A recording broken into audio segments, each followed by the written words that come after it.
Hello student, तो क्या हाल चाल आप सभी का। मैं आशा करता हूं कि क्लास 11th के हमारे सभी स्टूडेंट बहुत ही अच्छे होंगे।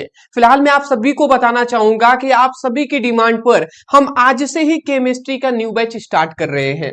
आपको पता ही होगा कि फिजिक्स का हमने पहले ही न्यू बैच स्टार्ट कर दिया है, जिसमें हम पहले चैप्टर का इंपॉर्टेंट टॉपिक कवर करा दिए हैं, दूसरे चैप्टर का भी इंपॉर्टेंट टॉपिक कवर करा दिए हैं और तीसरे चैप्टर में हम एंट्री कर चुके हैं। आज हम केमिस्ट्री के पहला चैप्टर जो है रसायन विज्ञान की कुछ मूल अवधारणाएं, इस चैप्टर की शुरुआत कर रहे हैं। आज के इस वीडियो में हम इस चैप्टर का पहले बेसिक इंट्रोडक्शन करेंगे। आज के इस वीडियो में हम उस आधार को बनाने वाले हैं, उस बेस को रखने वाले हैं जिस बेस पर आपको आगे की इस चैप्टर को पढ़ना है। तो ये वीडियो आप क्लास 12 के क्लास 11th के स्टूडेंटों के लिए बहुत ही ज्यादा इंपॉर्टेंट होने वाला है। चलिए जी 11th वालों, तो आ जाइए। हाँ जी, क्लास 12th का बार बार नाम इसलिए आ जाता है क्योंकि मैं क्लास 12th स्टूडेंटों को भी पढ़ाता हूं। तो अभी मैंने जस्ट क्लास 12th की क्लासेस लिया हुआ है, तो उसी की वजह से नाम आ जा रहा है। बट कोई नहीं जी, क्लास 11th वाले भी हमारे प्यारे स्टूडेंट हैं, उनके लिए भी हम उतना ही मेहनत करते हैं जितना कि क्लास 12th वालों के लिए हम करते हैं। और फिलहाल आप क्लास 11th में इस बार हैं ही, अगली बार क्लास 12th में आइएगा, बेहतर तैयारी हम कराएंगे आपकी, आप भी करिएगा, ठीक है।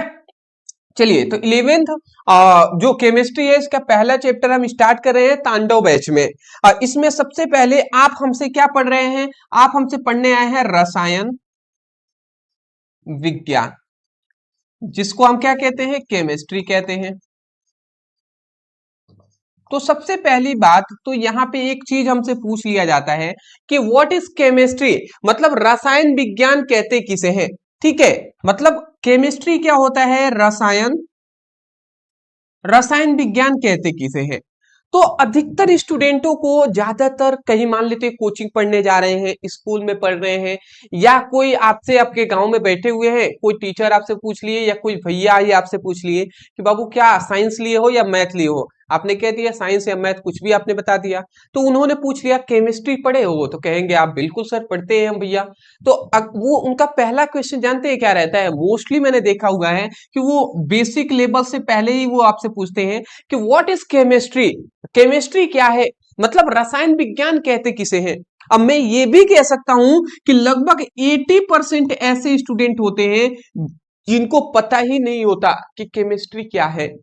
तो ये बहुत ही शर्म की बात हो जाती है वहां पर, जो केमिस्ट्री में जो स्टूडेंट बहुत ही ज्यादा जानते हुए हैं वो भी अगर केमिस्ट्री ही नहीं पता तो उनको तो थोड़ा सा शर्मिंदगी महसूस होगी ही होगी। तो उसीलिए मैं थोड़ा सा पहले केमिस्ट्री पर ही डिस्कस कर लेता हूं कि केमिस्ट्री क्या है, इसके जनक कौन है, केमिस्ट्री कहाँ से उत्पत्ति हुआ, ये सब हम डिस्कस कर लेते हैं। ठीक है, तो गलत तो नहीं कर रहे हैं ना, ये बातें हैं जी। तो चलिए, तो सबसे पहली बात अगर हम केमिस्ट्री पे बात करें तो केमिस्ट्री क्या है, सॉरी, केमिस्ट्री क्या है, विज्ञान की एक शाखा है जिसके अंतर्गत हम क्या करते हैं, जिसके अंतर्गत हम करते हैं कि कोई भी पदार्थ है, ठीक है ना, कोई भी मान लेते हैं एक पदार्थ है, तो इस पदार्थों का हम चार चीजों का पता लगाते हैं। किसी पदार्थों के चार चीजों का हम पता लगाते हैं कि केमिस्ट्री में हम क्या करते हैं, पदार्थों के गुण के बारे में पता लगाते हैं, दूसरा उसकी संरचना के बारे में पता लगाते हैं, तीसरा उसका संगठन, संगठन के बारे में पता लगाते हैं, और पदार्थों के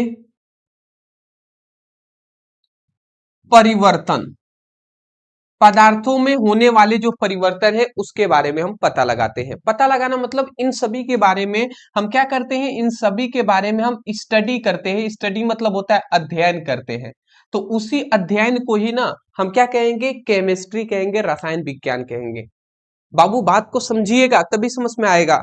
मतलब रसायन विज्ञान विज्ञान की एक शाखा है, एक ब्रांच है जिसके अंतर्गत किसी पदार्थों के गुण, संरचना, संगठन और पदार्थों में होने वाले परिवर्तनों का अध्ययन करना ही क्या कहलाता है, केमिस्ट्री कहलाता है, रसायन विज्ञान कहलाता है।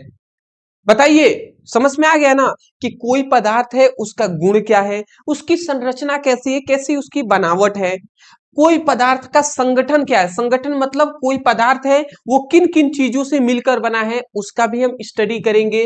अब पदार्थों की भौतिक अवस्था, पदार्थों की भौतिक अवस्था या रासायनिक अवस्था, तो पदार्थों की अवस्था में भी कैसे परिवर्तन होता है उनके बारे में भी अध्ययन करना ही क्या कहलाता है, अध्ययन करना ही रसायन विज्ञान कहलाएगा। बात आप समझ रहे हैं मैं क्या कह रहा हूं ना, ये बातें हैं जी। तो आप क्या परिभाषा बोलेंगे, ध्यान से समझिएगा। आप कहेंगे रसायन विज्ञान विज्ञान की एक शाखा है जिसके अंतर्गत पदार्थों के गुण, संरचना, संगठन और पदार्थों में होने वाले परिवर्तनों का अध्ययन करना ही क्या कहलाता है, रसायन विज्ञान कहलाता है। यही हमने लिखा है कि रसायन विज्ञान विज्ञान की वह शाखा है जिसमें पदार्थों के गुण, संरचना, संगठन और उनकी रासायनिक क्रियाओं का, मतलब उनके बीच, पदार्थों के बीच होने वाली रासायनिक क्रियाओं का अध्ययन किया जाता है, तो वही रसायन विज्ञान है। देखिए यहाँ पे थोड़ा सा हमने यहाँ पे रासायनिक क्रियाओं का अध्ययन करना हमने लिख दिया है। यही रासायनिक क्रियाओं का अध्ययन करने की जगह पर आप ये भी बोल सकते हैं कि पदार्थों में होने वाले परिवर्तनों का अध्ययन करना भी रसायन विज्ञान कहलाता है। मतलब मैं ये कह सकता हूं हम बहुत तरीके से डिफाइन कर सकते हैं, परिभाषित कर सकते हैं टॉपिकों को, ठीक है ना। तो ये आप समझ में आ गया ना केमिस्ट्री किसे कहते हैं। अगर नहीं आया तो एक बार मैं अंत में बोल रहा हूं, सुन लीजिएगा, समझ लीजिएगा, याद हो जाएगा। कहेंगे रसायन विज्ञान विज्ञान की एक शाखा है जिसके अंतर्गत पदार्थों के गुण, संरचना, संगठन और पदार्थों में होने वाले परिवर्तनों का अध्ययन किया जाता है, रसायन विज्ञान कहलाता है। ठीक है, इतनी बात क्लियर हो गया। उसके बाद अब यहाँ पे आता है, यहाँ पे दो चीजें आपसे पूछ लिया जाता है। अगर आपने रसायन विज्ञान की परिभाषा बता दी है तो उनका दो क्वेश्चन होता है। सबसे पहला उनका क्वेश्चन क्या होगा कि केमिस्ट्री शब्द कहां से आया है, तो केमिस्ट्री शब्द कीमिया से आया है। अब कीमिया कहाँ का है जी, मिस्र शब्द से लिया गया है कीमिया को।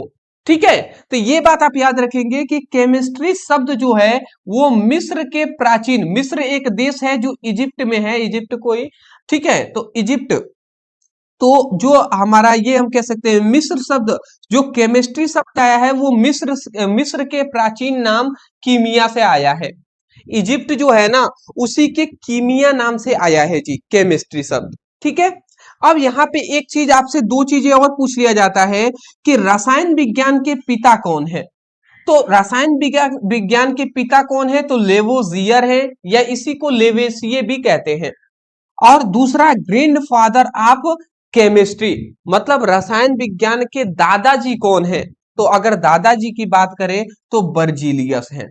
ठीक है, ये आप याद रखेंगे। रसायन विज्ञान के दादाजी कौन है, तो बर्जीलियस, और रसायन विज्ञान के पिता कौन है, तो वो हम कह सकते हैं लेवोजियर है। या आपसे ये भी कह सकता है कि रसायन विज्ञान के आधुनिक पिता कौन है, तो भी आप कहेंगे लेवोजियर है या लेवेसिये है। आशा करता हूं कि इतनी ये बेसिक इंट्रोडक्शन वाली जो क्लासेस है, क्लास 11 के स्टूडेंट इतना जरूर आप केमिस्ट्री पढ़ रहे हैं तो याद रखेंगे। ठीक है, अब हम इस चैप्टर की शुरुआत करेंगे। अब हमारा इस चैप्टर का बेस होगा, पहले तो मैं कहूंगा स्क्रीनशॉट ले लीजिए, मैं टाइम दे रहा हूं आपको।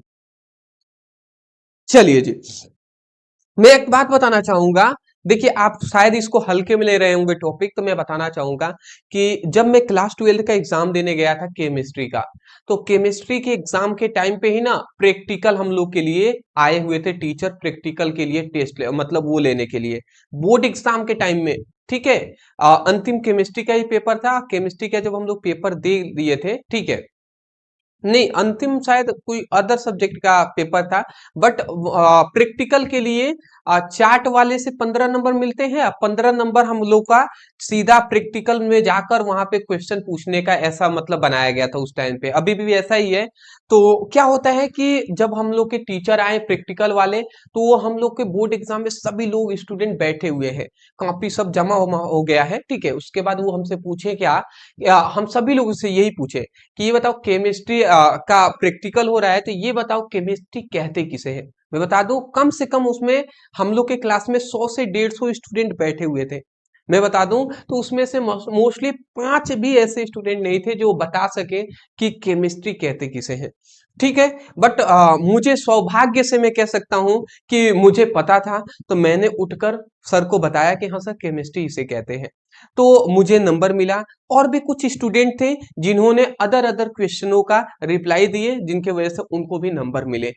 तो केमिस्ट्री शब्द इतना इंपॉर्टेंट है, ये भी आप समझ लीजिएगा, ठीक है ना। इतना हल्के में नहीं लीजिएगा। केमिस्ट्री के पिता कौन है, इनका परिभाषा क्या है, ये सब आपको याद रखना जरूरी है दोस्त, जरूरी है। सोचिए, क्लास 11th में हम बता रहे हैं, क्लास 12th के प्रैक्टिकल में हमसे पूछा गया है, तो ये बात इसलिए हम आपको कहते हैं कि याद रखिएगा।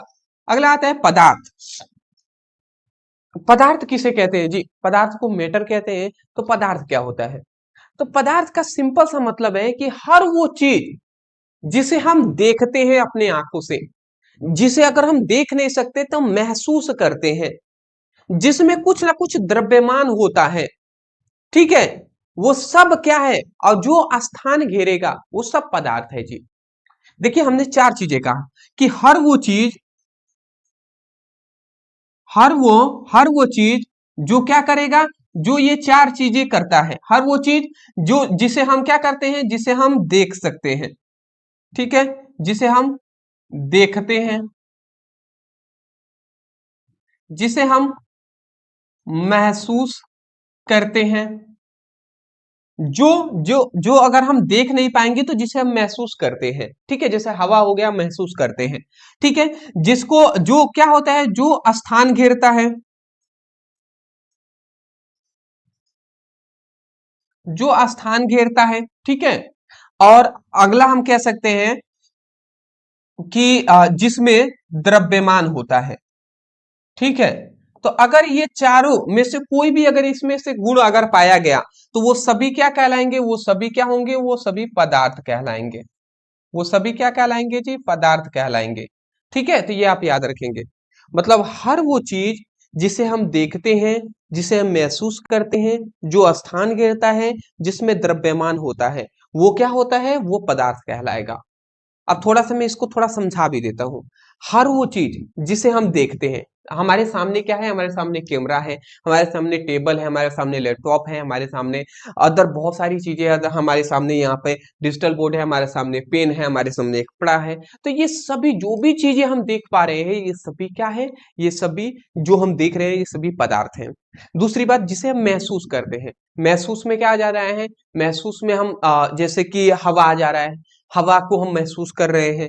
कोई सुगंध हो गया, ठीक है, अलग अलग गैसेज होती है, तो वो भी सभी क्या है, पदार्थ ही होंगी। अगला आता है जो स्थान घेरता है। तो ये बताइए, ये डिजिटल बोर्ड है, ये एक स्थान घेरा है कि नहीं घेरा है जी? इतना स्पेस लिया है। मान लेते हैं ये पेन है, ये अगर मैं यहाँ पे रखूं, तो ये पेन भी कुछ स्थान घेर रहा है। तो ऐसा कोई भी चीज जो स्थान घेरेगा वो भी हमारा पदार्थ होगा। जिसमें द्रव्यमान होता है, द्रव्यमान मतलब नहीं समझते हैं स्टूडेंट। जैसे कि मान लेते हैं आप आलू खरीदने गए, आप कहे कि 2 किलो आलू दे दीजिए, 2 किलोग्राम आलू दे दीजिए, तो ये 2 किलोग्राम क्या है, यही द्रव्यमान है जी। तो जिसमें कुछ ना कुछ वेट वेट हम कह सकते हैं, मास होगा, जिसमें कुछ द्रव्यमान होगा, वो सभी क्या है, वो सभी पदार्थ कहलाएंगे। जिसके यही है, तो इसका कुछ ना कुछ ग्राम होगा ना, मान लेते हैं 5 ग्राम, 20 ग्राम, 50 ग्राम तो होगा ही होगा। तो यही चीजें हैं जी। तो जिसमें भी द्रव्यमान होगा वो सब पदार्थ कहलाएंगे। मैं आशा करता हूं अब आप समझ के होंगे, इतना तो क्लास 11th के स्टूडेंट तो इतना है ही। तो हर वो चीज जिसमें द्रव्यमान होता है, जो स्थान घेरता है, जिसे हम महसूस करते हैं, पदार्थ कहलाता है। हर वो चीज जिसमें द्रव्यमान होता है, जो स्थान घेरता है, जिसे हम महसूस करते हैं, और जो दिखाई भी देता है, वो सभी क्या है, पदार्थ है। जैसे जैसे चाक हो गया, बोर्ड हो गया, पेन हो गया, कॉपी हो गया, ऑक्सीजन हो गया, वायु हो गया, ठीक है, ईटीसी बहुत सारे हैं, ठीक है। तो ये सभी हमारे पदार्थ है जी। आशा करता हूँ समझ के होंगे। अब देखिए, अब मैं आपको बताना चाहूंगा पदार्थों का वर्गीकरण। तो पदार्थों को ना, पदार्थ अब जब हमने समझ लिया, तो पदार्थों का क्लासिफिकेशन किया गया है, पदार्थों को बांटा गया है। तो पदार्थों को दो भागों में वर्गीकृत किया गया है, दो भागों में बांटा गया है। एक आता है हमारा भौतिक वर्गीकरण, एक होता है रासायनिक वर्गीकरण। अब भौतिक वर्गीकरण क्या होता है, रासायनिक वर्गीकरण, इसको कैसे बांटा गया है, ये भी हम समझा देते हैं। चलिए, तो यहाँ पे हम बताना चाहेंगे, ठीक है, यहाँ पे हम बताना चाहेंगे कि पदार्थों का, अभी तक हमने क्या जाना, पदार्थ जानना। अब पदार्थों का वर्गीकरण जिसमें जाना है, भौतिक वर्गीकरण, रासायनिक वर्गीकरण। अब भौतिक जो वर्गीकरण है इसको तीन भागों में बांटा गया है। कौन कौन सा? तो इसके आधार पर, भौतिक वर्गीकरण के आधार पर तीन भागों में बांटा गया है। पहला होता है ठोस, दूसरा होता है गैस, और तीसरा होता है, मतलब ठोस, द्रव और गैस। तो भौतिक जो वर्गीकरण है इसमें पदार्थों को तीन भागों में बांटा गया है, ठोस, द्रव और गैस में। ठीक है, तो थोड़ा सा हम ठोस, द्रव, गैस के बारे में पहले जान लेते हैं, फिर हम रासायनिक वर्गीकरण पर भी डिस्कस करेंगे। ठीक है, चलिए। तो यहाँ पर एक से इसमें कर ही दूं क्या? चार्ट पैटर्न यहां से बनाने के लिए दिया गया है। चलिए, कोई नहीं। चलिए यहाँ पे मैं थोड़ा समझा देता हूँ पहले, ठीक है? आप नहीं समझ पाएंगे तो इसलिए मैं चाहता हूँ मैं सबको समझा दूं। देखिए, पदार्थ जो है, चलिए अब शुभ अवसर आ ही गया है। पदार्थ है, तो पदार्थों को दो भागों में बांटा गया है। ठीक है, कौन कौन से दो भागों में? तो अभी हमने बताया, पदार्थों को दो भागों में बांटा गया है। एक होता है हमारा, एक होता है हमारा भौतिक वर्गीकरण। ठीक है बाबू, अगर हम गलत ना हो तो, एक है भौतिक वर्गीकरण, दूसरा है रासायनिक वर्गीकरण। ठीक है, दो भागों में बांटा गया है, एक भौतिक वर्गीकरण और दूसरा हमारा क्या है दोस्त? दूसरा है हमारा रासायनिक वर्गीकरण। ठीक है, अब इसमें समझिएगा, भौतिक वर्गीकरण में पदार्थों को तीन भागों में बांटा गया है। उसमें कौन कौन सा? तो एक हमारा होता है ठोस, दूसरा हमारा होता है गैस, और तीसरा हमारा होता है द्रव। ठीक है, ठोस, द्रव, गैस लिखते हैं या ठोस, गैस, द्रव लिखते हैं, दोनों बात, तीनों बात एक ही है, मतलब तीन भागों में बांटा गया है। तो ये इतनी बात समझ के, अब आता है हमारा रासायनिक वर्गीकरण। अब रासायनिक जो वर्गीकरण है इसको मैं थोड़ा सा यहाँ पे लिख दे रहा हूं, क्योंकि ये थोड़ा ज्यादा समझने वाला है। रासायनिक वर्गीकरण।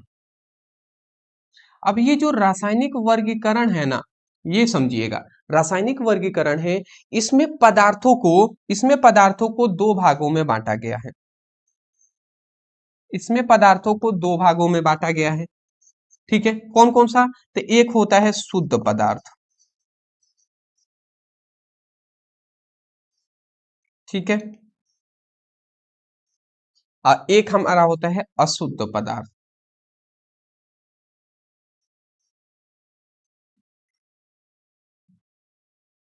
ठीक है बाबू, तो ये आप याद रखेंगे, एक शुद्ध पदार्थ और एक हमारा दूसरा होता है अशुद्ध पदार्थ। ठीक है, उसके बाद अब जो शुद्ध पदार्थ है ना, ये शुद्ध पदार्थों को दो भागों में बांटा गया है। शुद्ध पदार्थ कौन कौन से होते हैं? तो इसको भी दो भागों में बांटा गया है। कौन कौन सा? तो एक हमारा होता है, इसमें बांटा गया है, एक हमारा होता है तत्व, और दूसरा हमारा होता है यौगिक। शुद्ध पदार्थों को दो भागों में बांटा गया है, एक हमारा होता है तत्व और दूसरा होता है यौगिक। ठीक है, अब जो तत्व है ना, इस तत्व को भी तीन भागों में बांटा गया है। कौन कौन सा? तो एक होता है हमारा धातु, दूसरा होता है अधातु, और तीसरा होता है उपधातु। ठीक है, ये हो गया। अगला हमारा यौगिक जो होता है, इसको दो भागों में बांटा गया है। यौगिक को फिर दो भागों में बांटा गया है। कौन कौन सा? तो एक होता है कार्बनिक यौगिक, एक कार्बनिक यौगिक, और दूसरा होता है अकार्बनिक यौगिक। अकार्बनिक यौगिक, ठीक है, तो ये आप समझ के, रासायनिक वर्गीकरण दो भागों में हुआ है, शुद्ध वर्गीकरण, अशुद्ध, सॉरी, शुद्ध पदार्थ और अशुद्ध पदार्थ। अशुद्ध पदार्थ में फिर दो भागों में पदार्थों को बांटा, शुद्ध पदार्थ में दो भागों में बांटा गया है, तत्व और यौगिक। फिर तत्व को तीन भागों में बांटा गया है, धातु, अधातु, उपधातु। फिर यौगिक को भी दो भागों में बांटा गया है, कार्बनिक और अकार्बनिक यौगिक। अब आते हैं अशुद्ध पदार्थ की ओर। अशुद्ध पदार्थ को अशुद्ध पदार्थ को ही ना हम मिश्रण कहते हैं। ठीक है, अब मिश्रण जो होता है इसको दो भागों में बांटा गया है। मिश्रण को दो भागों में बांटा गया है। एक होता है समांगी मिश्रण और दूसरा होता है विषमांगी मिश्रण। ठीक है, तो ये आप याद रखेंगे। आ, अब आपको ये चार्ट पैटर्न को पहले स्क्रीनशॉट ले लीजिए। ले लिए? ठीक है जी, अच्छी बात है। मैं आपको यहाँ पे एक चीज बताना चाहूंगा। क्या चीज? तो ये जान लीजिए, हमें इस चैप्टर में मोस्टली ये आधार है, ये सब हमें जानना है कि ठोस क्या होता है, गैस क्या होता है, द्रव क्या होते हैं, शुद्ध पदार्थ क्या होते हैं, तत्व क्या होता है, यौगिक क्या होते हैं, धातु, अधातु, उपधातु, ये सब क्या है, कार्बनिक यौगिक, अकार्बनिक यौगिक क्या है, फिर मिश्रण क्या है, फिर समांगीय मिश्रण क्या है, विसमांगीय मिश्रण क्या है, ये सब हम इस चैप्टर में जानेंगे। ठीक है, तो पहले हम क्या करते हैं, पहले जो पदार्थों का वर्गीकरण किया गया है भौतिक अवस्था में, भौतिक वर्गीकरण और रासायनिक वर्गीकरण में, तो पहले हम भौतिक वर्गीकरण में ठोस, द्रव और गैस, इन तीनों को पहले हम जान लेते हैं। ठीक है, फिर हम आएंगे इधर। ठीक है, चलिए जी, तो पहले इसको हम जानते हैं। तो पहले हम आ जाते हैं पदार्थों के वर्गीकरण में। ठीक है, पहले हम आ जाते हैं ठोस पदार्थ। ठोस कहें या ठोस पदार्थ कहें, दोनों बात एक ही है। ठोस का मतलब क्या होता है? ठोस का मतलब अगर देखेंगे तो ये एक ठोस पदार्थ है। तो ठोस पदार्थ में एक चीज आपको देखने को मिलेगा कि इसकी जो आकार है, मान लेते हैं इसकी आकार जो है ना, तो इसका आकार, और दूसरी बात इसका आयतन, ये दोनों ही क्या होंगे? निश्चित होंगे। ठीक है, जैसे एक पत्थर है तो उसका आकार और आयतन दोनों ही निश्चित होंगे। तो ऐसा पदार्थ जिसका आकार और आयतन निश्चित होता है उसे हम ठोस पदार्थ कहते हैं। तो वह पदार्थ जिसका आयतन और आकार निश्चित होता है उसे ठोस पदार्थ कहते हैं। ठीक है, चलिए जी, अगला इसमें नोट्स में हमने कुछ पॉइंट्स लिखा है कि ठोसों के कण बहुत पास पास होते हैं। सही बात है जी, ठोसों के जो अवयवी कण होते हैं जिनसे ये मिलकर बना है, ये बहुत ही पास पास होते हैं। जब पास पास होते हैं इसी के वजह से तो ये ठोस है। अगर दूर दूर होते तो ये ठोस थोड़ी ना होता। ठीक है, ये तो द्रव हो जाता। तो इसके जो कण हैं ये बहुत ही पास पास होते हैं, इसके अवयवी कण बहुत ही पास पास होते हैं। दूसरी बात यहाँ पे याद रखेंगे कि ठोसों के कण केवल कंपन करते हैं। ठोसों के कण हैं हल्की फुल्की हिलते हैं, कंपन करते हैं। ठीक है, अगला आता है कणों के बीच आकर्षण अधिक होता है। इन दोनों का मतलब ये जो कण है इनके बीच आकर्षण, ठीक है, चिपकने वाला बल ज्यादा है। ठीक है, तो ये बात आप याद रखेंगे। जैसे कि लकड़ी हो गया, जैसे कि बर्फ हो गया, जैसे कि कांच हो गया, ईटीसी, ये सभी क्या है? ठोस अवस्थाएं हैं। ठीक है, चलिए स्क्रीनशॉट, बहुत ही अच्छी बात है। तो ठोस हमने समझ लिया। अब आते हैं द्रव अवस्था पे। अब द्रव द्रव पदार्थ क्या होता है, द्रव क्या होते हैं? तो वह पदार्थ जिसका आयतन निश्चित होता है परंतु आकार अनिश्चित होता है उसे हम क्या कहते हैं? द्रव पदार्थ कहते हैं। जैसे मतलब हमने क्या बताया कि वह पदार्थ जिसमें क्या होगा, जिसमें जिसमें आयतन आयतन क्या होता है? आयतन निश्चित होता है परंतु आकार जो होता है वो अनिश्चित होता है। तो उस पदार्थ को हम क्या कहेंगे? द्रव पदार्थ कहते हैं।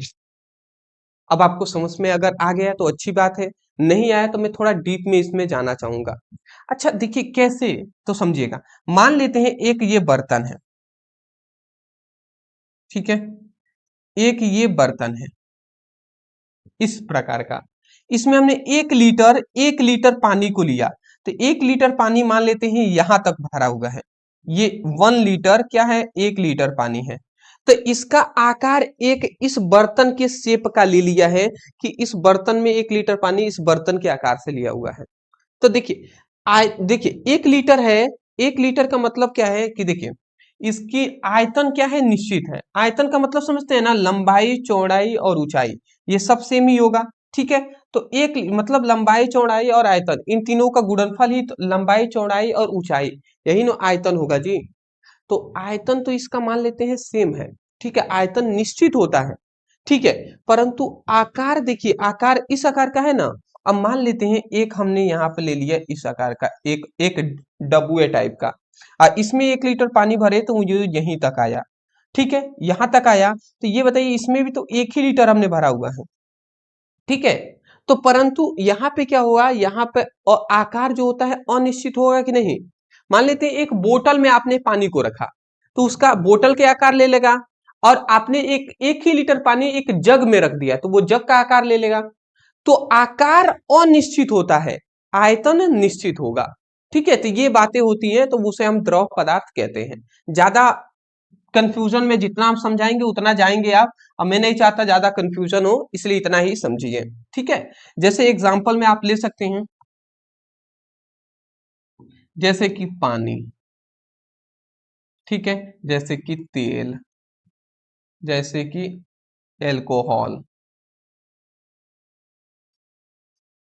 ये सभी हैं जी, ईटीसी और भी। अगला इसमें नोट्स में कुछ पॉइंट्स याद रखेंगे कि इसका आकार क्या होता है, अनिश्चित होता है। सही बात है जी। कण द्रव की सीमा के अंदर कभी भी घूम सकते हैं।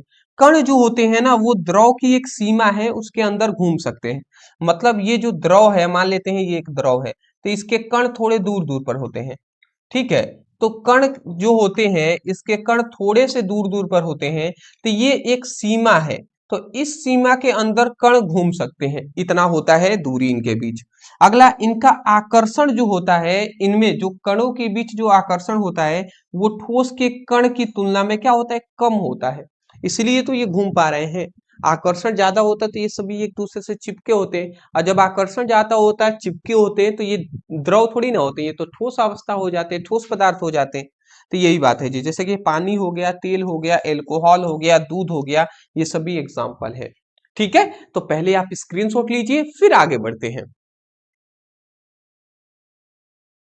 ले लिए ना स्क्रीनशॉट, क्या बात है दोस्त। तो ऐसे ही हम एक एक टॉपिक को समझेंगे जी, आप परेशान नहीं होंगे।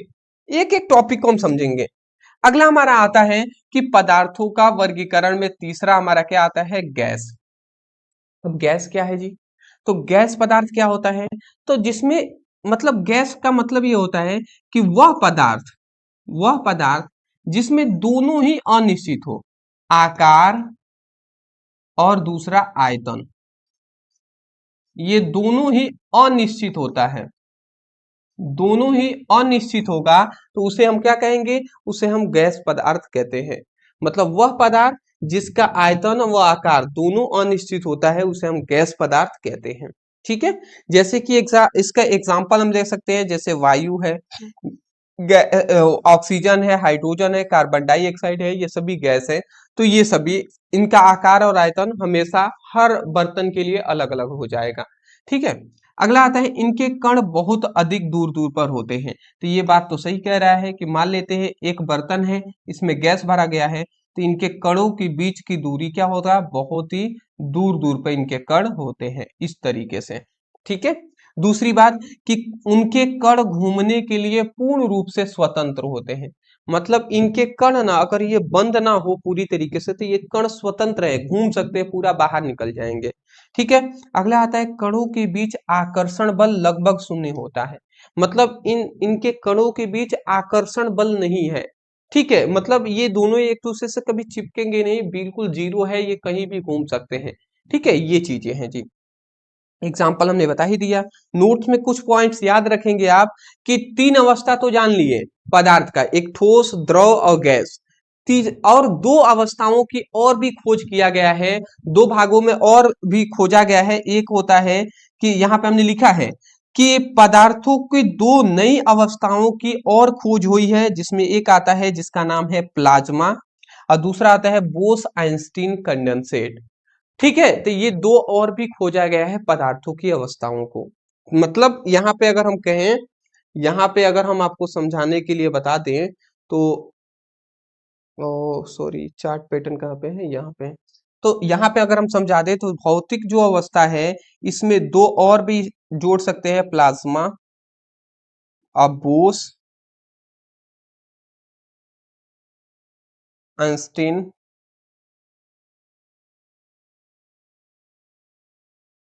कंडेंसेट। तो बोस आइंस्टीन कंडेंसेट ये भी आप जोड़ सकते हैं इसमें। परंतु ये दोनों की एक खासियत है, एक गुण है कि ये दोनों नॉर्मल टेम्परेचर पर ये दिखाई नहीं देते। ठीक है, नॉर्मल टेम्परेचर पे ये रह ही नहीं सकते। इनके लिए मतलब हम सामान्य ताप पर ये दोनों दिखाई नहीं देंगे। ये तीनों सामान्य ताप पर दिखाई दे सकते हैं, रह भी सकते हैं, पर ये सामान्य ताप पर नहीं रहेंगे। सामान्य ताप मतलब 25 डिग्री सेल्सियस रूम का जो तापमान है, ठीक है, इसमें ये नहीं रह पाएंगे। तो ये चीजें हैं, ये एक विशेष टेम्परेचर पर ही दिखाई देते हैं।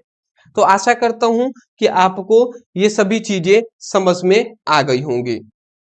ठीक है ना, ये सभी चीजें आपको समझ में आ गई होंगी। चलिए एक और टॉपिक हम इसमें ऐड कर लेते हैं, उसके बाद हम इस सेशन को समाप्त करेंगे, क्योंकि अभी हमने शुरुआत किया है, धीरे धीरे ही आगे हम बढ़ेंगे। ठीक है, आप टेंशन ना लीजिए, हम सब करा देंगे।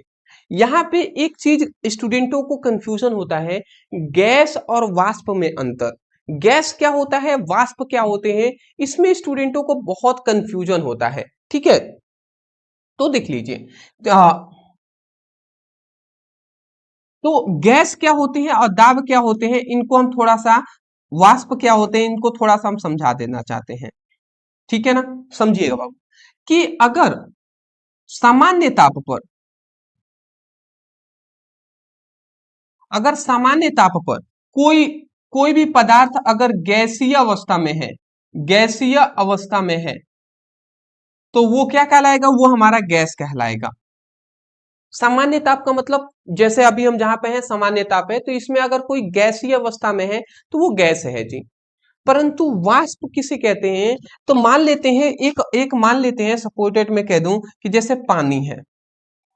अब पानी को एक बर्तन में हमने इस तरीके से भरा हुआ है, और इसको हम ताप दे रहे हैं, नीचे से इसको हम गर्म कर रहे हैं। ठीक है, गर्म करेंगे तो जाहिर सी बात है ये वाष्प में एक समय आएगा कि ये गैसीय रूप में ये मतलब उड़ने लगेगा। तो जब उड़ रहा होता है, तो वो अब उड़ रहा है ना, जो पानी है ये ऊपर तो उड़ रहा है, तो इसको गैस ना कहकर इसी को वाष्प कहेंगे। ये गैस नहीं है, ये वाष्प है, क्योंकि इसको हमने तापमान को बढ़ाया है। जब तापमान बहुत अधिक कर दिया जाता है, तो उस समय पर जो क्या होता है, वाष्पित होते हैं, मतलब जो गैसीय रूप में बदलते हैं, उन्हें गैस ना कहकर वाष्प कहते हैं।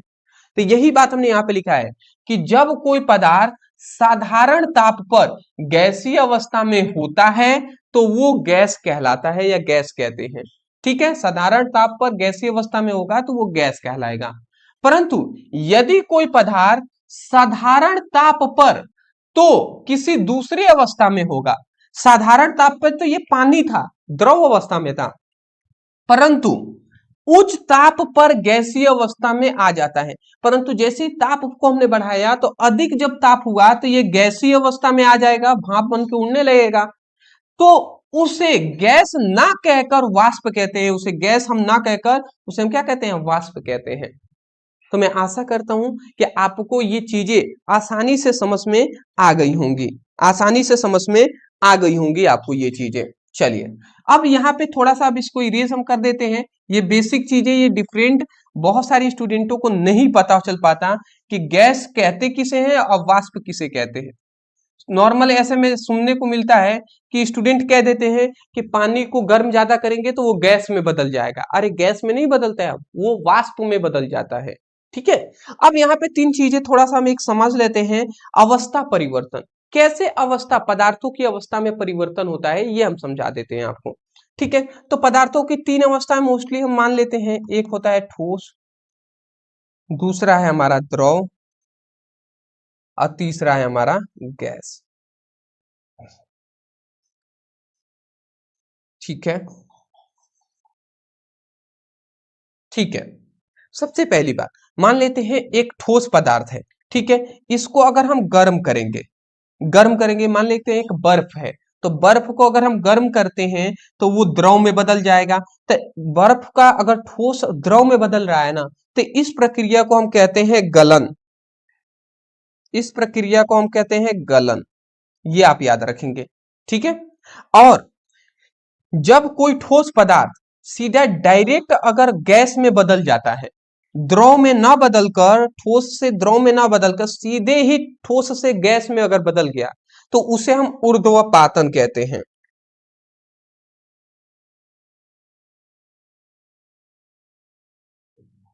उसे हम क्या कहते हैं? ऊर्ध्वपातन कहते हैं, ठीक है। जैसे कि ये आप समझ गए कि बर्फ को अगर हम गर्म करेंगे तो वो पानी पहले बदलेगा, तो वो द्रव होगा, तो ये गलन कहलाएगा। ऐसे ये ठोस कौन है, ऐसा ठोस पदार्थ जो जिसको अगर हम गर्म करते हैं तो सीधा डायरेक्ट गैस में बदल जाएगा, तो वो है कपूर। कपूर को अगर आप जलाएंगे ना तो वो द्रव में नहीं बदलता है, सीधा वाष्प में बदल जाता है, तो वो प्रक्रिया ऊर्ध्वपातन है। अगर द्रव जो है इसको गर्म करते हैं और गैस में बदल जाता है, तो इसको हम क्या कहते हैं? तो इसको हम कहते हैं वाष्पन। अभी हमने ये चीजें बताया है कि अगर द्रव है, पानी है, उसको गर्म करते हैं, गैस में बदल जाता है, तो उसको हम गैसीय ना कहकर, गैस ना कहकर वाष्प कहते हैं, वाष्पन कहते हैं इस प्रक्रिया को। इतनी बात समझ के चलिए अदर और बता रहे हैं हम। अगर मान लेते हैं कि कोई द्रव है, ठीक है, अगर कोई द्रव है और ये सीधा अगर हमारा ठोस में बदल रहा है, समझिएगा, अगर कोई द्रव है और ये ठोस में बदल रहा है, तो इसे हम क्या कहेंगे? हिमायन कहते हैं। इस प्रक्रिया को हिमायन कहते हैं। समझ रहे हैं? जैसे कि पानी है और पानी को हम ठंडा करते हैं तो तुरंत ठोस में बदल जाता है, तो इसको, इस प्रक्रिया को हम हिमायन कहते हैं, ठीक है। अगली बात, मान लेते हैं कोई गैस है और गैस अगर द्रव में बदल रहा है, अगर हम गैस को ठंडा कर रहे हैं तो द्रव में बदल जा रहा है, तो इसको हम क्या कहेंगे? तो इसको हम कहते हैं संघनन। ये सभी आप नाम याद रखेंगे कि जब कोई गैस पदार्थ को या गैसी, जब कोई गैस को या गैस पदार्थ को हम ठंडा करते हैं तो वो द्रव में बदल जाता है, तो इस प्रक्रिया को संघनन कहते हैं, ठीक है। ये आप याद रखेंगे। और जब कोई गैस को अगर मान लेते हैं हम गर्म कर रहे हैं, सॉरी ठंडा कर रहे हैं, और सीधा वो द्रव ना बदलकर सीधा वो ठोस में बदल जाता है, तो इसे हम प्रति ऊर्ध्वपातन कहते हैं। प्रति ऊर्ध्वपातन, इसको प्रति ऊर्ध्वपातन कहते हैं। तो ये भी बात आपको याद रखेंगे कि उसको हम क्या कहेंगे? प्रति ऊर्ध्वपातन कहते हैं। चलिए जी, मैं आशा करता हूं कि इतनी बेसिक बात है, ये चीजें समझ में आई होंगी कि ये सब क्या है। चलिए, तो आज के लिए हम फिलहाल दोस्त यहाँ तक रहने देते हैं, क्लास को हम समाप्त करते हैं। कल अगर आपने अच्छे तरीके से, अगर आपको समझ में आया है, आप हमें कमेंट में बताते हैं कि आपको हमारा पढ़ाया हुआ, समझाया हुआ कैसा लगा। तो अगर आपका डिमांड होगा तो इसका लेक्चर 2 हम कल ही लाएंगे। तो ये आपके ऊपर है कि आप क्या डिमांड करते हैं, तो कमेंट सेक्शन में हमें जरूर बताइएगा कि इसके आगे के आपको लेक्चर चाहिए तो मैं लाऊंगा। यदि आप कमेंट नहीं करते हैं तो मेरी गलती नहीं होगी, मैं बेसिक से ना पढ़ाकर मैं जो इंपॉर्टेंट चैप्टर वाइज जो इंपॉर्टेंट टॉपिक है उसको मैं कवर कराऊंगा। तो इसलिए मैं जरूर कहूंगा कि अगर आप चढ़ना चाहते हैं, पढ़ना चाहते हैं, तो कमेंट सेक्शन में जरूर बताइएगा, ठीक है। चलिए, दूसरी बात मैं बता दूं आपको कि अभी तक इंस्टाग्राम पे हमें फॉलो नहीं किए हैं तो लिंक डिस्क्रिप्शन बॉक्स में है, फॉलो जरूर कर लीजिएगा। तीसरी बात मैं कहना चाहूंगा, अगर आप चाहते हैं, देखिए 2-3 चीज, अगर आप चाहते हैं क्लास 11th में टॉप करना, दूसरी बात अगर आप चाहते हैं कि क्लास 11th में इतना हम बेसिक लेवल तैयार कर लें, इतना हम तैयार कर लें जिससे कि क्लास 12th में या कॉम्पिटिटिव एग्जाम में हमें कोई दिक्कत ना हो, तो अगर ऐसा चाहते हैं तो आपके लिए सबसे बेहतरीन रहेगा हमारा ये टॉपर नोट्स, जिसमें हम क्लास 11th के स्टूडेंटों के लिए हम ये टॉपर नोट्स दे रहे हैं, जिसमें आपकी पूरी फिजिक्स की और पूरी आपकी केमिस्ट्री का, पूरी फिजिक्स और केमिस्ट्री का पूरी चैप्टर से हमने सभी महत्वपूर्ण आपके परिभाषा हमने चूज किया है, और इसका फिर जितने भी आपके पूरी फिजिक्स के किताब के, पूरी केमिस्ट्री की किताब के जितने इंपॉर्टेंट नियम है, वो जितने आपके इंपॉर्टेंट आपके पूरे किताब से जो सिद्धांत है, वो ये सब हम आपको टॉपर नोट्स में दे रहे हैं। बेहतरीन नोट्स आपको, टाइपिंग नोट्स, बेहतरीन नोट्स आपको दिया जाएगा, जिससे आप फॉलो करके आप अपने क्लास 11th में तो टॉप करेंगे ही, प्लस मैं ये कह सकता हूं आप उस लायक तो बन जाएंगे जिससे कि आप कॉम्पिटिटिव एग्जाम में और क्लास 12th में कोई भी परेशानी आपको नहीं होगा।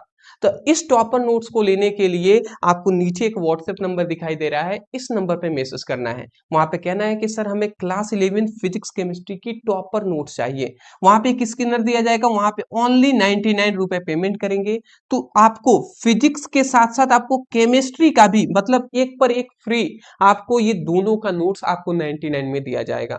तो चलिए, एक नंबर नीचे दिखाई दे रहा है, इस नंबर पे मैसेज कर लीजिए और टॉपर नोट्स जरूर ले लीजिएगा। Thank you so much for watching this video. Thank you.